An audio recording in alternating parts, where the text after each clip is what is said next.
Greetings, Nimrods. So I went to the hardware store the other day to get a new handle for my Maul, and these prices are just outrageous. So we decided to build our own from some ash that we had cut down in Maine and brought back, and it's been drying for at least a year and a half. We started the process by cutting out the shape of the jigsaw and then taking a spoke shave and a sanding station and working away at this. A lot of spoke shaving.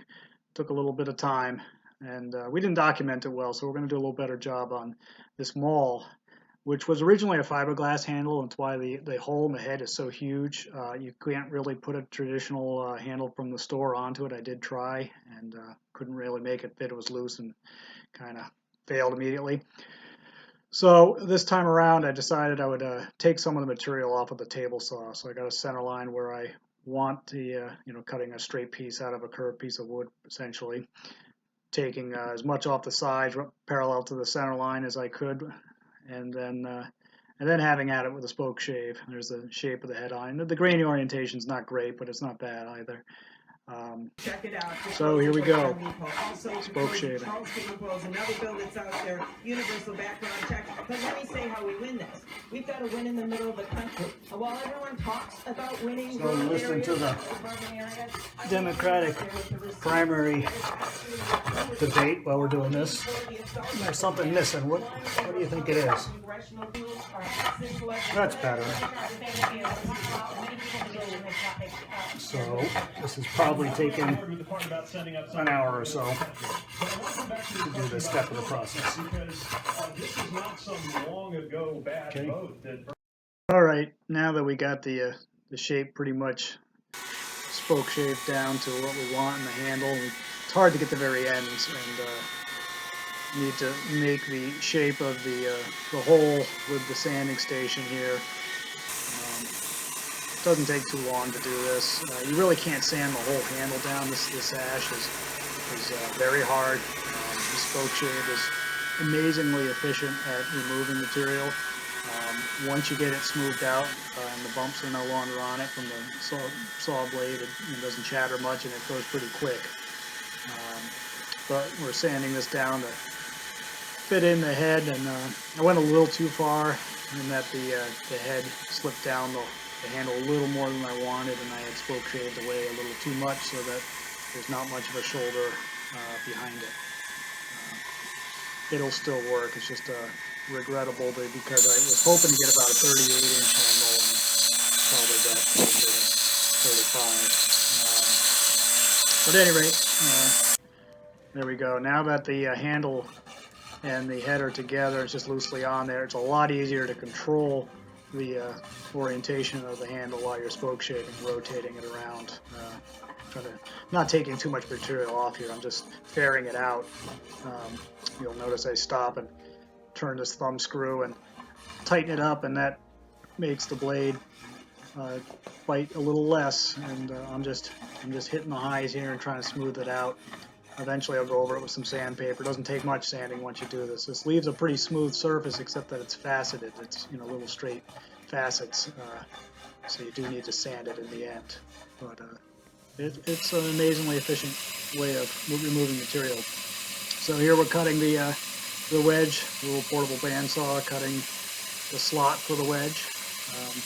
The wedge is going to be utilizing a Alaskan yellow cedar shingle. I have a bunch of those left over from a job, so it's not like white cedar. It's pretty hard stuff, so it's totally doable to put that in a hardwood handle and not feel guilty about it. So cut the slot, and once that's done, we'll put the handle in. Unfortunately, I couldn't find my yellow glue. I realized I had left it on my job over the weekend and hadn't brought it home for the weekend. So I wasn't going to go buy more. I ended up just using some construction adhesive I had. Normally I take yellow glue and I'll mix some of the dust up from the cutting here and make some paste and put it around the inside to fill any lows. But we're just going to have to use the construction adhesive to do this. Again, I cut the spoke shaving got a little too far on me. I narrowed it down a little more than I wanted to, so there's not much of a shoulder, which is unfortunate.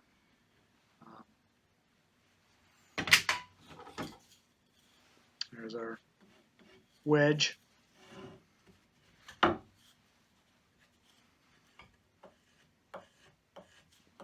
Actually, I was more happy with the axe handle that I made. That came out pretty nice for a first try. Really nice for a first try, actually.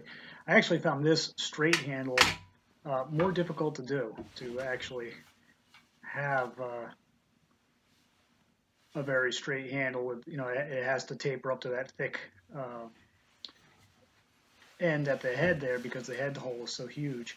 I'm going to tap this on. I'll take it outside and wrap it a few more times because I didn't really want to bang the floor too hard in here.